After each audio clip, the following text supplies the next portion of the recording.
Hi, I'm Greg from RV Haulers. Over my shoulder, we've got a 2015 Volvo Model 730 that's been customized for Rick S. This 2015 has been outfitted with a hydraulic smart car bed. We call this our Phoenix bed.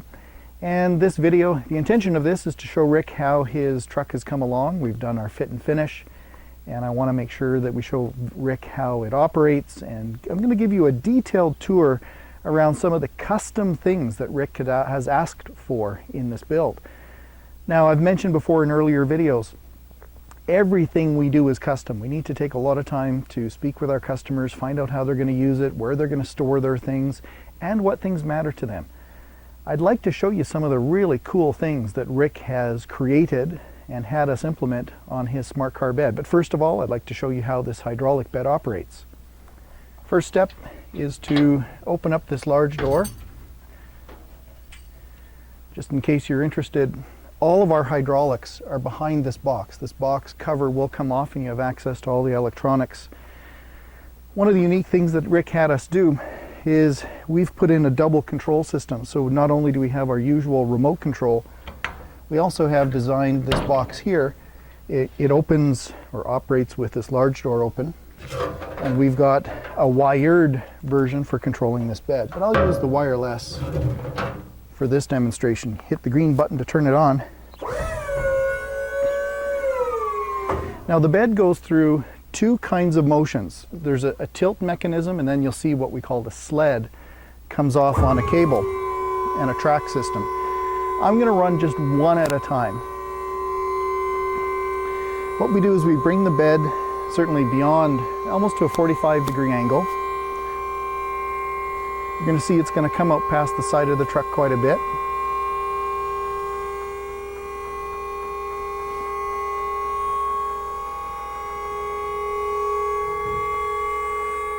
So this system has been engineered with AutoCAD. So this has really been tried and tested inside of a computer first, and all the range of motion has been established to ensure that it operates properly.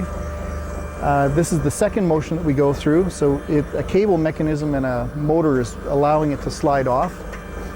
And one of the changes we made on this design is we've implemented a great big wide roller that this slides on. So we've tested this well here on soft grass. I can take it onto some hard packed gravel and even loose gravel, and it seems to work very, very well. When it gets down to this point, it slides across it quite nicely.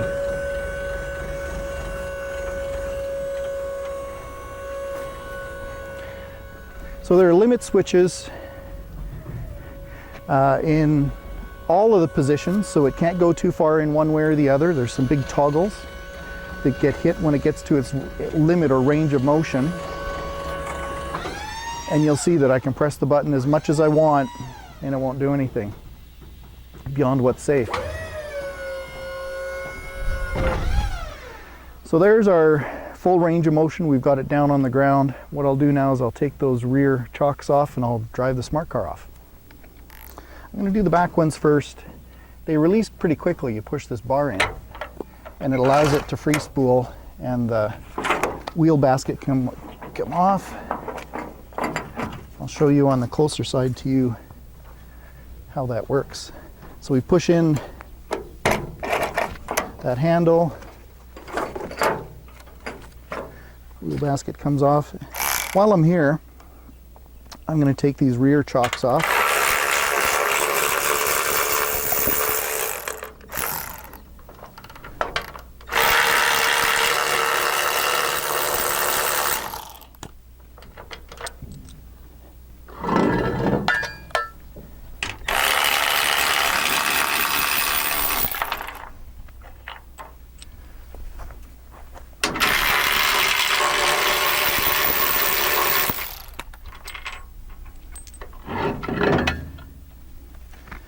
I'm going to make sure that my handbrake is on. It is. We'll take the front wheel baskets off next.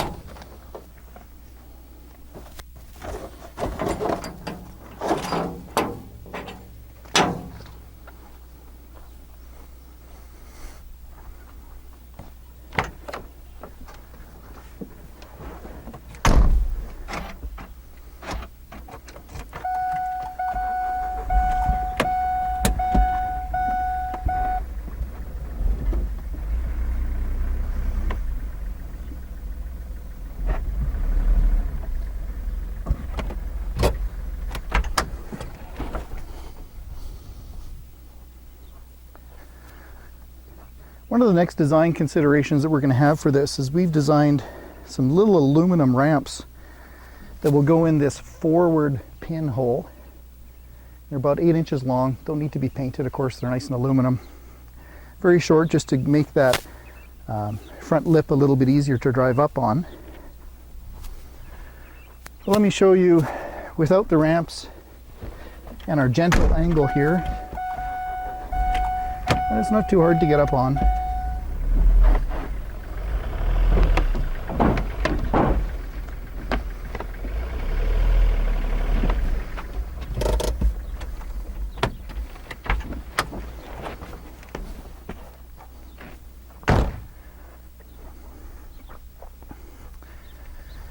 The first step that I like to do is I'll get a wheel basket over at least one of the front wheels, starting in one corner. I've had these wheel baskets custom built by a company in Canada. They're engineered for well beyond the weight of a smart car. One wheel basket could really lift a smart car.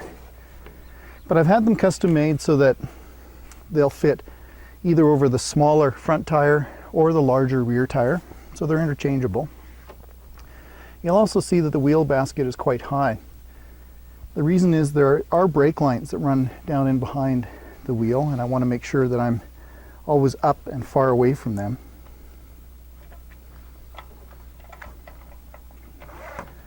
The winches here, this winch mechanism is engineered for 10,000 pounds. So there again, we're well beyond the risk limit here. I always believe in over-engineering.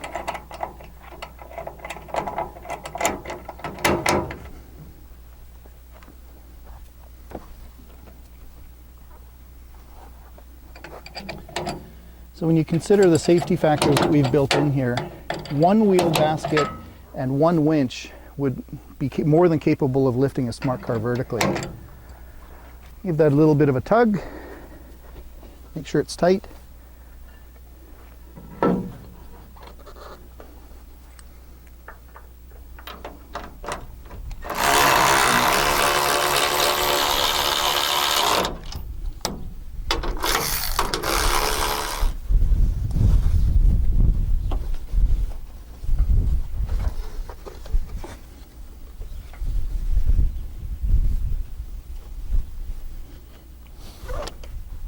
One of the little tricks that I've learned is to leave a bit of a wow in the upper part of this strap so that when I tighten it,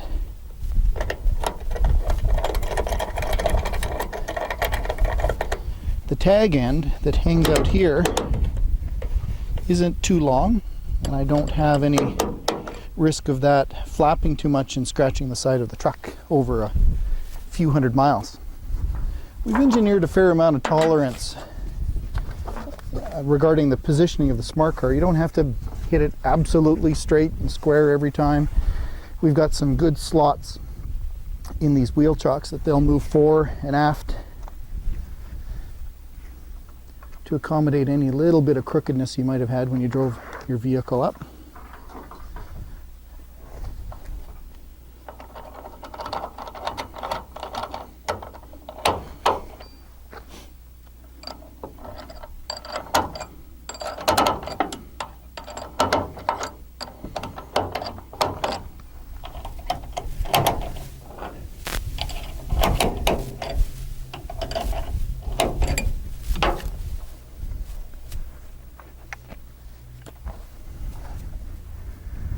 So the loading process is just the opposite of what we saw going the other way.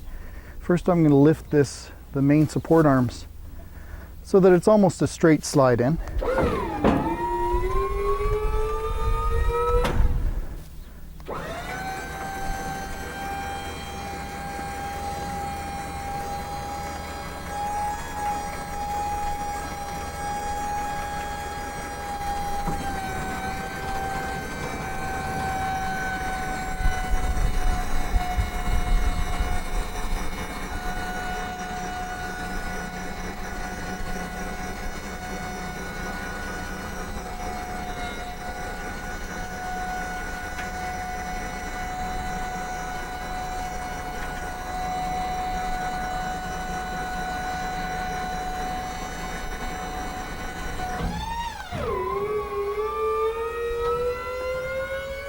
If you're feeling adventurous, you can run 2 of the buttons at the same time. So you could be pulling that sled in at the same time as you're articulating the main hydraulics.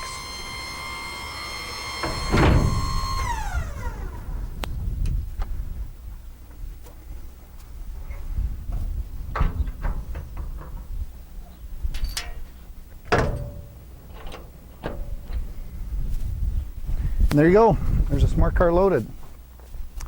Rick has also designed this sled, or the bed of this truck, so that he can load his Harley Davidson up there.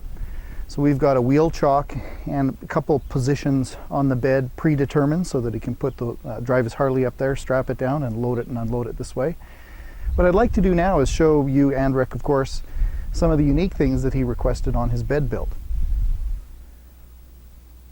One of the first things you'll notice is to accommodate the hydraulics coming down through the side of the bed. Of course, we had to change the way those doors are laid out. If we turn around here and look at that bed design, you'll see that it's quite straightforward with a forward box and a rear box. What has to change with this bed build is the fuel tanks have to be moved all the way up underneath the sleeper. Normally they would come back to a position probably about there, but they've been changed. You'll see we had to remove the fuel tanks, drain them, and put in a new fuel filler. The factory one is way up underneath there now. You can see how that ends there, but it gives us the same filling abilities to go through that opening there or fill from the top. In this toolbox, we have our air fittings at the back of the toolbox in there. And you also see that Rick requested that we put in lighting. So we've got a switch here that when the door closes, it turns that light on and off. Nice big handles, black surround with chrome so that it matched the rest of the design on the truck. This lower box is a monster. It goes all the way as far back as we can towards the frame.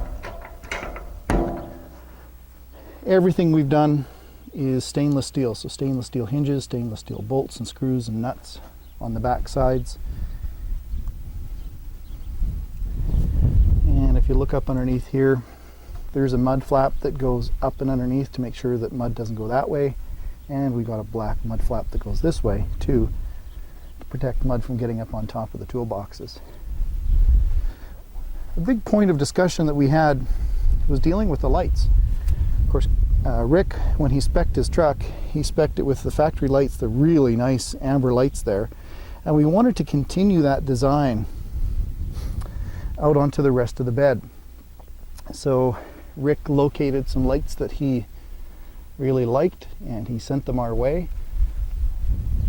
But one of the lights I wanted to put was back here on this rear door. So how we accommodated that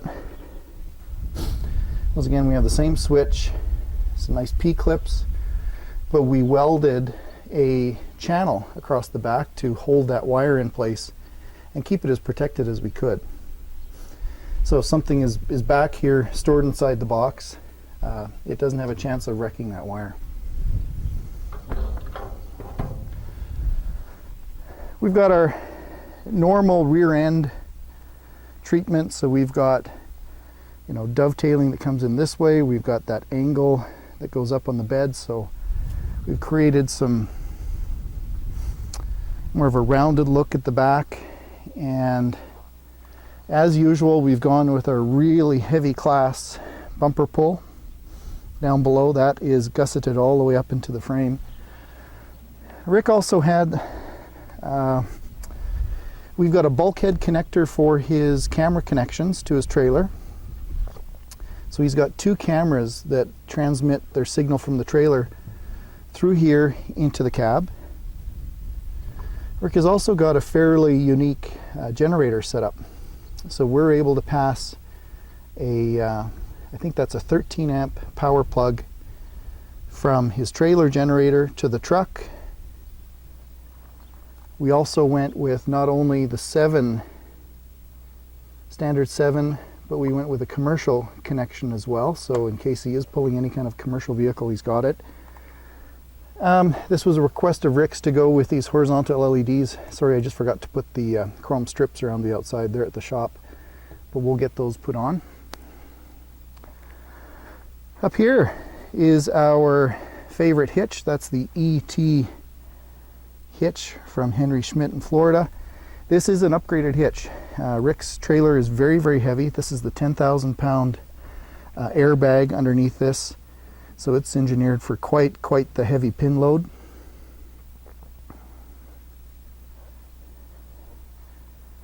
But we've got our necessary clearance lights around the bed, so that one appears red, that one appears red, that one there is red, and then that one is amber.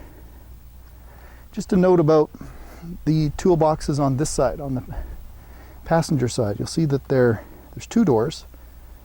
However, it's one box. So you open up two doors, but it's one large box in behind the scenes. The reason we went with two doors like this is they are heavy steel, and we found that one door spanning that entire distance was really a stress. It's quite heavy, and we were worried we were going to have to really double up on those hinges too much. So we went with this design instead. And when you open either of the doors, they both have pressure sensitive switches to turn the light on inside.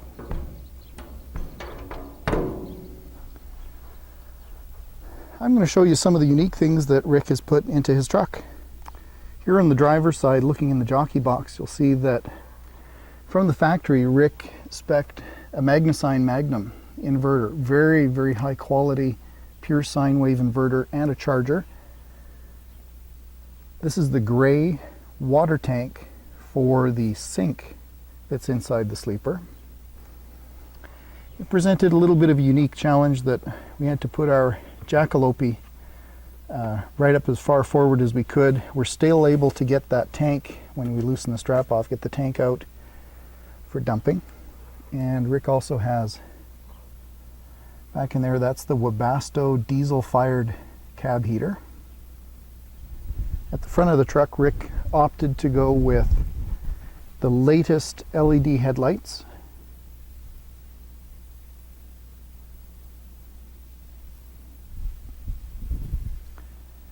And here on the passenger side, in this jockey box, there is the freshwater tank. And Rick is a guy who thinks ahead and plans ahead. He's got a few tools and a tow strap, and those are the safety reflectors. And continuing the tour outside of Rick's truck, you'll see above the drum box his in-motion satellite. We've also got another rear view camera. That one points down to see his load. And a very unique, sharp looking drum box, multiple doors and stainless fronts. Rick also designed this to allow two 2,000 watt Honda inverter generators to be placed in there, and there's the ventilation system that he's created for it. Rick said I could share with you some of the great things that he did inside as well. Those are beautiful Bose leather seats. I've never ridden in a seat that quite gives a ride like this. They are absolutely amazing.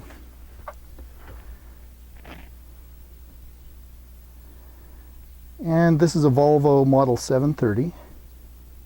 So it has the workstation configuration, the table and benches in the back. Upper bunk.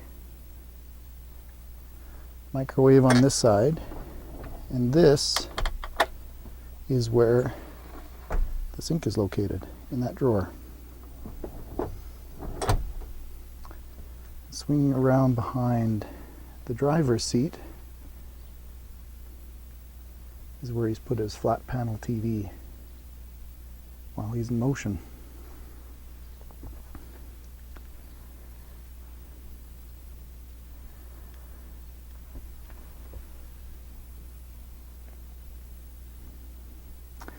I'll point out that Rick, from his previous truck, his medium duty truck, still had a max brake left over, so that brake controller has been moved over to this one.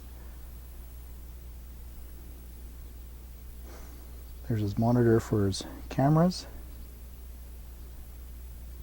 And above the console, overhead, is his CB radio location. Well, I think Rick has created quite the striking and amazing looking RV hauler. Congratulations, Rick. I think you've got one of the sharpest looking rigs on the road. And certainly when you pull into the campground and you lift that smart car or your Harley off that bed hydraulically, I think you're going to get some attention. Rick has also really gone and done his research into what Volvo has to offer for safety mechanisms as well. So he has the adaptive cruise control on the front of this truck, so the radar is placed just in that front grille and the front bumper, and it watches the traffic ahead of you, adjusts the cruise control, backs it off if somebody's getting a little bit closer. The other thing that it provides for safety is it's got the automatic braking system, the collision avoidance. So if somebody has hit those brakes really hard and you're not quite catching that in time, he will note that, and if you're not going to react in time, it will actually apply the brakes for you and bring the truck to a complete stop safely. It has side collision as well, so there's radar pointing out the passenger side to make sure that nothing there gets too close to you. And of course, this truck has, the Volvo enhanced stability technology, so that for rollover situations, it's going to apply brakes and bring the truck to a stop if you get into a rollover, or if your trailer is starting to swing around, it'll bring the truck into a straight alignment again. Man, this truck has all the safety features, the latest and greatest. It is a 2015, so Rick, I'm jealous. My name is Greg from RV Haulers, and it's been an honor to work on Rick's truck and bring it to this stage. I'm looking forward to having him get behind the wheel and operate that remote control for the first time. Rick, thank you for your trust in me to build you your RV hauler. I'd also like to give a quick little thank you to Ed and Kim in Hawaii. They say that I wear black way too much, so they said to brighten up my videos a little bit, they would send me some nice new shirts. So thanks, Ed and Kim. I'm Greg from RV Haulers, and if you have any questions about our RV hauler builds, you know how to find us on the internet. Our website is www.rvhaulers.ca. I'm just going to look for a little while longer.